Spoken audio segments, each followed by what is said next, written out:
Menace orange. Cette scène aurait dû se jouer au sein de la bibliothèque pour la 5e édition de la Nuit de la Lecture. Taisons-nous. À défaut de pouvoir accueillir leur jeune public, les équipes ont eu la bonne idée de mettre en scène des histoires.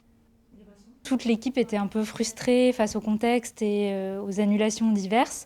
Donc on s'est lancé dans un projet dématérialisé, chose qui n'est pas évidente parce qu'on n'a pas forcément ces compétences-là en interne.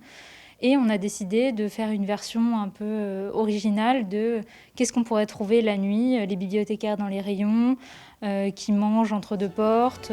Les loups reculaient peu à peu. À ce moment, Des bibliothécaires qui se font acteurs pour pallier la crise sanitaire. Jamais. Au bout, il y a un film de 50 minutes diffusé sur le fameux réseau social. On découvre au fur et à mesure des espaces de la bibliothèque des lecteurs, des bibliothécaires en train de lire. Et dans notre salle du conte, on a 2 bibliothécaires qui sont en train de lire un livre et on a tout un public de doudous à la place de notre public habituel qui participe et qui fait en sorte de faire vivre l'histoire. Un bookface dans cette bibliothèque, c'est un concours original qui est proposé au lecteur. Poster sa meilleure photo avec une couverture de livre.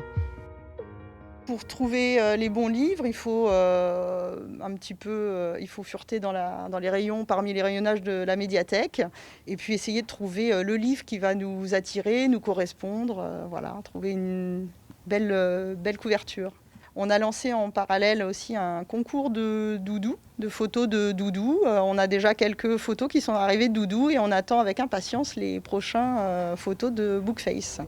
Cette 5e nuit de la lecture sera virtuelle ou ne sera pas.